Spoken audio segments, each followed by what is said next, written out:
This channel does not promote any violent, harmful, or illegal activities. All content provided by this channel is meant for an educational purpose only.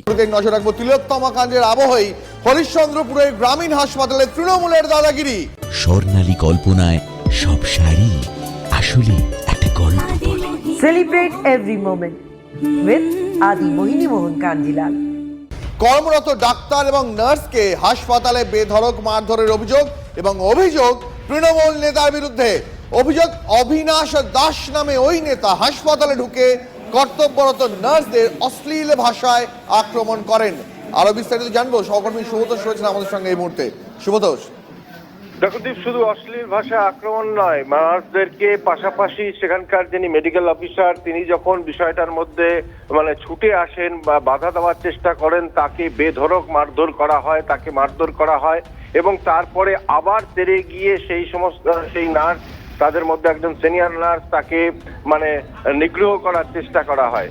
তারপরে আরও কয়েকজন হাসপাতালের যারা স্বাস্থ্যকর্মী রয়েছেন তারা ছুটে এসে কোনো ক্রমে বিষয়টাকে সামাল দেওয়ার চেষ্টা করেন, কিন্তু বারে বারে সেই তৃণমূল নেতা এবং তার সাথে একজন ছিল যারা কিন্তু মহিলাদেরকে কন্টিনিউ হুমকি, খুনের হুমকি পর্যন্ত দিয়েছে, অশালীন ভাষায় গালাগাল করেছে, নিগ্রহ করার চেষ্টা করেছে, পাশাপাশি সেই মেডিকেল অফিসারকে বেধড়ক মারধর করেছে। পরে ফোন করে পুলিশ ডাকলে পুলিশ এসে সেই তৃণমূল নেতাকে প্রথমে আটক করে, পরে অ্যারেস্ট করা হয়েছে বলেই এখনো পর্যন্ত জানা যাচ্ছে। শুভতোষ, আমাদের সঙ্গে থাকো। কিন্তু এই ঘটনায় আতঙ্কিত যে হাসপাতালের নার্স এবং চিকিৎসকরা, তারা কি বলছেন শোনাবো। একটা পেশেন্ট ভর্তি আছে, তো উনি এসে পেশেন্টের সম্বন্ধে আমাকে জিজ্ঞেস করছেন যে ডক্টরকে ডক্টর নেই কেন, নার্স নেই কেন। আমরা তো আছি, বলুন কী হয়েছে, আপনার সমস্যা কোথায়। উনি পেশেন্টের ব্যাপারে কোনো খোঁজ খবর না নিয়েই হঠাৎ করে এমন উপর স্ল্যাং ল্যাঙ্গুয়েজ ইউজ করেন, তেড়ে আসেন রীতিমতো, আমাকে থ্রেট দেয় যে আপনাকে দেখে নেবো, আপনাকে আমি মেরে ফেলবো। এবার শিক্ষকের সভাপতি ভয় পেয়ে গিয়ে আটকানোর চেষ্টা করলেন, তখন ওনাকে ভার্বাল অ্যাবিউজ করা হয়। এবার উনি ভয় পেয়ে রীতিমতো চিৎকার চেঁচামেচি শুরু করেন। সেই মুহূর্তে একটা পাবলিক জড়ো হয়, আমি পাশেই পেশেন্ট দেখছিলাম, আমি এবং আমার যারা অন্য স্টাফরা ছিলাম সবাই ভয় পেয়ে দৌড়ে আসি। এবার আমি যখন আটকাতে আসি তখন আমার উপর ওনারা চড়াও হয়। এই মুহূর্তে আরো একটা খবর দিই আপনাদের।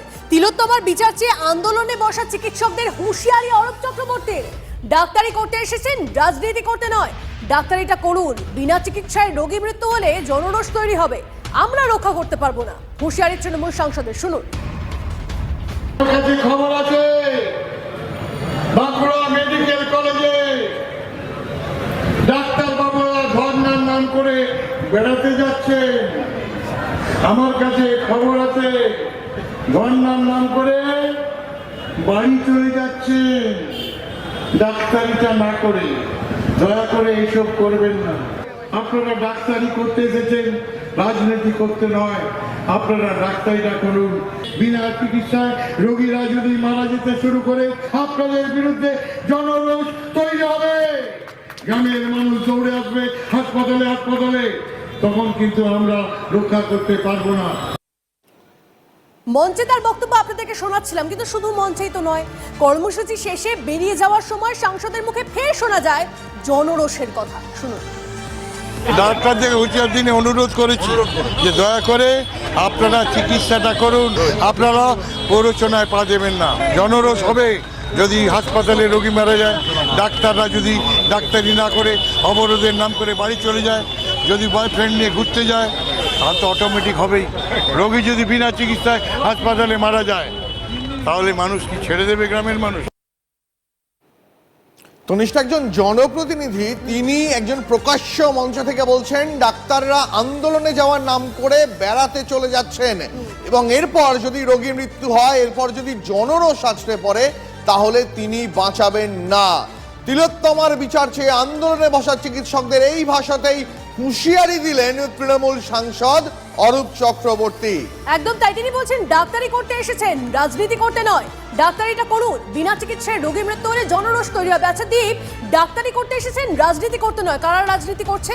যারা পথে নেমে প্রতিবাদ করছেন এই ঘটনা, তিলোত্তমার সঙ্গে যে অন্যায় হয়ে গেছে সেটা করতে গিয়ে, সেই প্রতিবাদ করতে গিয়ে, শান্তিপূর্ণ মিছিল করতে গিয়ে সেটা রাজনীতি করা হয়ে যাচ্ছে। কি নাকি করে বলছেন যারা তিনি? আন্দোলন করতে যাচ্ছেন, যারা দিন রাত এক করে মঞ্চে বসে আছেন, রোদে পুড়ে বৃষ্টিতে ভিজে, তারা বেড়াতে যাচ্ছেন?